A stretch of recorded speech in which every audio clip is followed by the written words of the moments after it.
El ejemplo 3.3, titulado Cálculo de las componentes paralela y perpendicular de la aceleración, dice lo siguiente.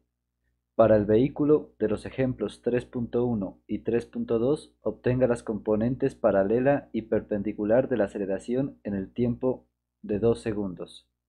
Lo que debemos entender aquí es a qué se refiere con las componentes paralela y perpendicular. Para eso, observemos esta figura. Aquí nos están mostrando el vector de velocidad y el vector de aceleración. Cuando hablan de la componente paralela, se están refiriendo a la componente de la aceleración paralela a la velocidad. Y cuando hablan de la componente perpendicular, se refieren a la componente de la aceleración que es perpendicular a la velocidad, es decir, que forma 90 grados con el vector de velocidad. Más adelante les voy a explicar por qué es importante conocer esas componentes. Por ahora quiero que entiendan cómo se calcula. Para calcular esas componentes, lo que debemos conocer primero es el ángulo entre el vector aceleración y el vector velocidad. Aquí en esta gráfica ya lo dan, pero quiero explicarles cómo se calcula ese ángulo. Miren que este problema está ligado a los ejemplos 3.1 y 3.2. Es decir, que este problema da por hecho que ya se hicieron estos ejemplos. Y yo les voy a mostrar lo que hice anteriormente, ya que estos ejemplos ya fueron grabados, ya están subidos en YouTube. Miren que en el ejemplo 3.2 se obtuvo que el vector aceleración forma un ángulo de 149 grados respecto al eje X positivo. Desde aquí hasta el vector de aceleración hay un ángulo de 149 grados. Este es el vector de aceleración en el tiempo de 2 segundos. Además, en el ejemplo 3.1 se calculó el ángulo que forma el vector velocidad respecto al eje X. Este ángulo que forma el vector velocidad respecto al eje X es de 128 grados. Les voy a intentar dejar las etiquetas de los videos correspondientes al ejemplo 3.1 y 3.2 para que lo puedan ver fácil si les interesa. Pero esos cálculos ya los hice, así que no lo voy a volver a explicar. Si alguien quiere, consulta los videos que ya fueron subidos. Aquí en esta gráfica nos muestra más claramente esos resultados. Mire que el vector de aceleración en el tiempo de 2 segundos forma un ángulo con respecto a la horizontal o al eje X positivo de 149 grados, mientras que el vector de velocidad forma un ángulo de 128 grados con respecto a la horizontal o con respecto al eje X positivo en el tiempo de 2 segundos. Miren que nos han mostrado aquí en esta gráfica los vectores de velocidad y de aceleración para distintos tiempos. En este caso nos interesan los vectores de aceleración y de velocidad para el tiempo de 2 segundos. Miren que el ángulo que necesito es el que forma el vector aceleración con el vector velocidad, es decir, este ángulo que está aquí. ¿Cómo se obtiene ese ángulo? Pues si se pueden dar cuenta, si tomo todo este ángulo, que es el más grande, y le resto este ángulo, que es el más pequeño, el resultado es este pedazo. ¿Lo pueden ver? Si a todo este ángulo le quito el ángulo que forma el vector velocidad, obtengo el ángulo que necesito, el cual es el ángulo que forma el vector aceleración con el vector velocidad. Y si hacen esa resta se pueden dar cuenta que da 21 grados. Miren, si al ángulo grande de 149 grados le resto el ángulo pequeño de 128 grados, el resultado es 21 grados. Lo pueden comprobar en la calculadora o hacerlo a mano, como ustedes gusten. Hagámoslo a mano para recordar cómo se resta. 149 menos 128. 9 menos 8 da 1. 4 menos 2 da 2. 1 menos 1 da 0. ¿Miren? Entonces de esa manera se obtiene el ángulo entre el vector aceleración y el vector velocidad. Pero para conocer estos ángulos que fueron restados para obtener 21 grados, deben haber solucionado el ejemplo 3.2 y el ejemplo 3.1. Aclarado eso, voy a mostrarles cómo se calcula las componentes paralela y perpendicular. No es nada del otro mundo, no nos vamos a demorar. Lo que quiero que entiendan es la explicación de para qué sirve eso o por qué se calculan esas componentes. Entonces miren que si observan, aquí se forma un triángulo rectángulo. ¿Listo? Entonces se pueden dar una idea que podemos aplicar las funciones seno y coseno. Miren que la función coseno está definida como coseno, en este caso del ángulo 21 grados, que es este, es igual al cateto adyacente. Y miren que el cateto adyacente es el que está a lo largo del vector velocidad. Por lo tanto, esa es la componente paralela. La que está a lo largo del vector velocidad es la componente paralela. Entonces sería cateto adyacente, que es la componente paralela, dividido entre la hipotenusa. Y la hipotenusa es el tamaño del vector aceleración, es decir, la magnitud de ese vector aceleración. Y eso fue lo que escribí aquí. El coseno de 21 grados, es decir, el coseno de este ángulo, se define como la componente paralela del vector aceleración, es decir, el cateto adyacente de este triángulo, dividido entre la hipotenusa de ese triángulo, que es la magnitud del vector aceleración.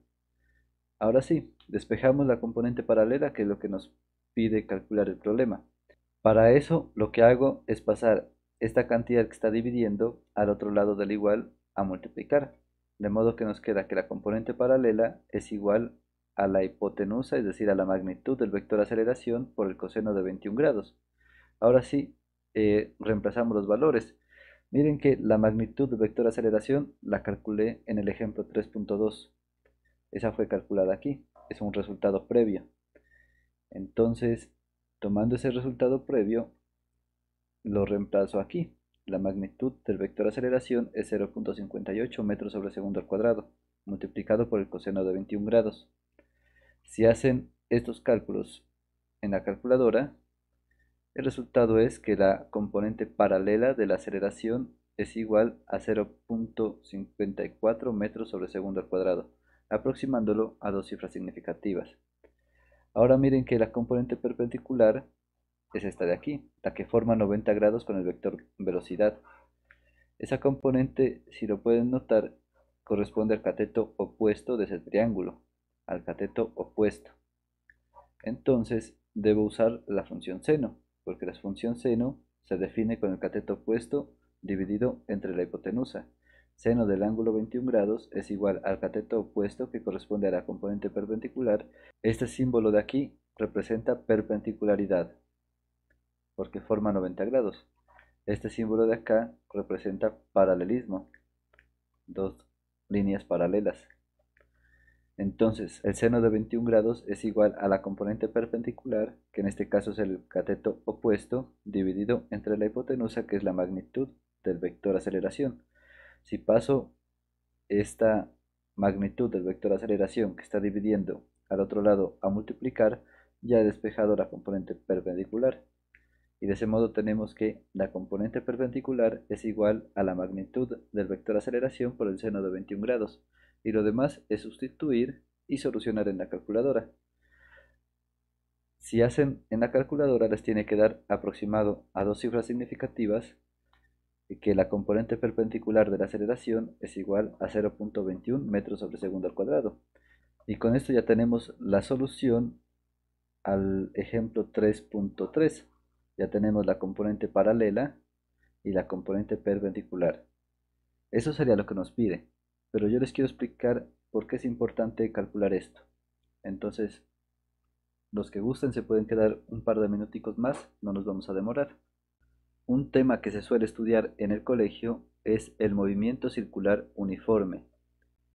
En ese caso, la condición que cumple ese movimiento es que la rapidez es constante y que el movimiento se realiza en una trayectoria circular. Para ese movimiento nos enseñaron a calcular la aceleración centrípeta, y la aceleración centrípeta siempre apuntaba hacia el centro de la curva, mientras que la velocidad era tangente a la trayectoria. La condición que se cumplía aquí es que el vector velocidad y el vector de aceleración centrípeta formaban 90 grados.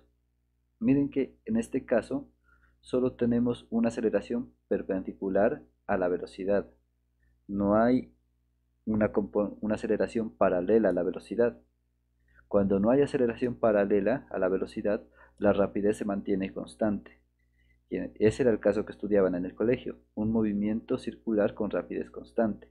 Miren que la aceleración centrípeta o la componente perpendicular de la aceleración lo que hace es que el cuerpo cambie de dirección. Por eso hace el giro. Si la aceleración se mantiene constante, la aceleración perpendicular se mantiene constante, el giro es un círculo. Siempre gira en un círculo. Si la aceleración centrípeta se mantiene constante, siempre gira en un círculo. Si la aceleración va cambiando, la curva también va cambiando. Por ejemplo, si esto disminuye, la curva se va abriendo. Si esta aceleración aumenta, la curva se va cerrando. Entre más grande sea la aceleración centrípeta, más cerrada será la curva. Entre menor sea la aceleración centrípeta, más abierta será la curva. Ahora, si analizamos el hecho de que aparezca una componente paralela, debemos entender que cuando hay una componente paralela de la aceleración, la rapidez del objeto va aumentando. Es decir, ya no tendríamos un movimiento circular uniforme si tuviéramos una componente paralela. Si en el caso que les estoy mostrando aquí agregáramos una componente paralela de la aceleración, este cuerpo cada vez se iría moviéndose más y más rápido, porque la componente paralela de la aceleración apunta en el mismo sentido que la velocidad. Quiero mostrarles una gráfica que nos ayuda a entender eso. En el caso donde solo tenemos aceleración perpendicular a la velocidad, la rapidez se mantiene constante. La rapidez es constante en este caso. Miren que en este caso el ángulo es de 90 grados. El ángulo que forma el vector velocidad con el vector aceleración es de 90 grados. Lo voy a llamar teta, pero quiero que entiendan que es de 90 grados. ¿Listo? En este caso, teta vale 90 grados. Si calculamos el coseno de teta, que era lo que usábamos para calcular la componente paralela de la aceleración, coseno de teta, en este caso coseno de 90, les va a dar un 0. Si analizamos lo que hicimos acá arriba, y ponemos un 90 aquí, 90 grados, esto les va a dar 0. En ese caso, ¿no? En el caso de 90, aquí un 0. ¿Eso qué quiere decir? Que no hay componente paralela de la aceleración. Cuando se cumple esto, la rapidez se mantiene constante, porque no hay aceleración paralela. Miren aquí, tengo un ángulo que es menor de 90 grados. Miren que los 90 grados llegan hasta aquí. Esto sería 90 grados, ¿cierto? Entonces aquí podemos poner un caso un poco más general. Si el ángulo θ está entre 0 y 90 grados, el coseno del ángulo, de este ángulo θ será positivo. Es decir, aquí el coseno del ángulo θ será mayor que 0. ¿Eso qué quiere decir? Que la componente paralela de la aceleración será positiva y cumplirá este caso. Si es positiva, la componente paralela de la aceleración apunta en el mismo sentido que la velocidad. Miran, apunta en el mismo sentido que la velocidad. Esto implica que la rapidez va aumentando. El cuerpo se mueve cada vez más y más rápido. La componente perpendicular lo que hace es hacer el giro, cambiar la dirección. Entonces quiero que quede claro eso. La componente perpendicular de la aceleración hace que el cuerpo gire en el sentido donde está apuntando la aceleración perpendicular. Y la componente paralela lo que hace es cambiar la rapidez. Se apunta la componente paralela de la aceleración en el mismo sentido que la velocidad, la rapidez aumenta. Por el caso contrario, si la componente paralela de la aceleración apunta en sentido opuesto a la velocidad, el cuerpo va disminuyendo su rapidez, va frenando. Miren que en este caso tenemos un ángulo mayor que 90 grados. Esto es mayor de 90 grados y estará en el rango de 90 grados, o bueno, mejor dicho, el ángulo θ estará entre 90 grados y 180 grados. En este rango el coseno es negativo. El coseno, en este caso, aquí, el coseno del ángulo θ para ese rango será menor que 0, es decir, aparecerá un signo negativo. Si aparece un signo negativo, debemos interpretar que la componente paralela del vector aceleración apunta en sentido opuesto al vector velocidad. Eso implica que la rapidez va disminuyendo, va frenando. Si un cuerpo tiene una aceleración opuesta al vector velocidad, ese cuerpo va frenando. Si el cuerpo tiene una aceleración que apunta en el mismo sentido que la velocidad, ese cuerpo va aumentando su rapidez. Si no tiene aceleración paralela a la velocidad, se mantiene constante la rapidez. La aceleración perpendicular lo que hace es cambiar la dirección, hacer el giro. A mayor aceleración perpendicular, el giro será más pronunciado. A menor valor de la aceleración perpendicular, el giro será más abierto. La curva será más abierta. Estaba editando el video y se me ocurrió un ejemplo que quizás ayude a entender un poco mejor esto que estoy explicando. Miren que para que un cuerpo se mueva en un círculo perfecto, la aceleración centrípeta o la aceleración perpendicular debe mantenerse constante, es decir, el tamaño de este vector aceleración no debe cambiar. Por ejemplo, si vale 3 metros sobre segundo al cuadrado, la componente perpendicular debe mantener ese mismo valor numérico para que la trayectoria sea circular. La componente paralela lo que hace es cambiar la rapidez. Si apunta en el mismo sentido, cada vez se va a mover más rápido, pero en una trayectoria circular. Si apunta en sentido opuesto, se va a ir frenando, pero en una trayectoria circular, siempre y cuando la componente perpendicular no cambie. Si la componente perpendicular no cambia su valor, la trayectoria es un círculo. Pero imaginemos un caso en el que cambie la componente perpendicular. Entonces, una trayectoria en la que el cuerpo va cambiando su componente perpendicular de la aceleración sería como algo así. Miren que al inicio la trayectoria tiene una curva abierta, digamos, una curvatura pequeña. En este caso la aceleración es pequeña, la aceleración perpendicular es pequeña. Pero a medida que la curva se va cerrando, la componente perpendicular de la aceleración debe ir aumentando. Entre más cerrada la curva, más grande la aceleración perpendicular o la aceleración centrípeta, o también la llaman aceleración radial. Espero que entiendan eso. Si cambia el valor de la componente perpendicular, no podemos construir un círculo, porque la curva va a irse modificando. Aquí en este caso, pues es un ejemplo que me inventé ahorita. Si la componente perpendicular se mantiene constante, la trayectoria es circular. Podemos ver una gráfica que teníamos antes que quizás ayuda a entender un poco mejor esto. Esta, miren, en el primer instante, en el tiempo t igual a 0 segundos, solo tenemos componente perpendicular al vector velocidad. En este instante podemos decir que por este instante la rapidez se mantiene constante y solamente va a ejercer una curva. Miren que aquí el tamaño del vector de la aceleración perpendicular, el tamaño es grande. Pero miren que a medida que avanza el tiempo, el, el vector de aceleración, digamos, se va cerrando, se va acercando al vector de velocidad. Es decir, la componente perpendicular de la aceleración va disminuyendo su tamaño. Y no sé si lo pueden notar, la curva se va haciendo menos pronunciada. La trayectoria tiene menos curvatura porque el vector perpendicular de la aceleración o la componente perpendicular de la aceleración va disminuyendo. Ahora, miren que en el primer instante no hay componente paralela de la aceleración. En este instante podemos decir que la rapidez se mantiene constante. Aquí ya comienza a aparecer una componente paralela de la aceleración. Por lo tanto, podemos entender que la rapidez ha aumentado. Si podemos comparar el vector de velocidad en el tiempo de un segundo con el vector de velocidad en el tiempo de 0 segundos, este vector en el tiempo de un segundo debe tener un tamaño más grande que el vector de velocidad en el tiempo de 0 segundos. Y acá pasa lo mismo. la aceleración tangencial es más grande, es decir, aumenta más rápido la velocidad o la rapidez de ese vehículo. ¿Listo? Espero que esta gráfica también haya ayudado a entender estas cosas.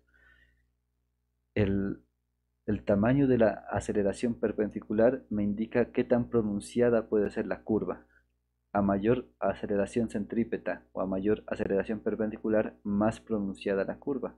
A menor aceleración perpendicular, menos pronunciada la curva. Para finalizar, debe quedar claro que si un objeto se mueve con rapidez constante, eso no implica directamente que la velocidad sea constante. Por ejemplo, en el caso que estamos observando en la gráfica final, aquí podemos tener rapidez constante, pero la velocidad va cambiando, porque el vector velocidad apunta en distintas direcciones a lo largo de la trayectoria. Para que el vector velocidad sea constante, debe apuntar siempre en la misma dirección y siempre tener el mismo tamaño. El tamaño representa la rapidez del objeto. Miren que en este caso yo puedo tener la misma rapidez, pero distintas direcciones. Por lo tanto, aquí tengo rapidez constante, pero la velocidad no es constante. Entonces tenemos que entender bien eso. La velocidad es una cantidad vectorial que implica dirección y magnitud.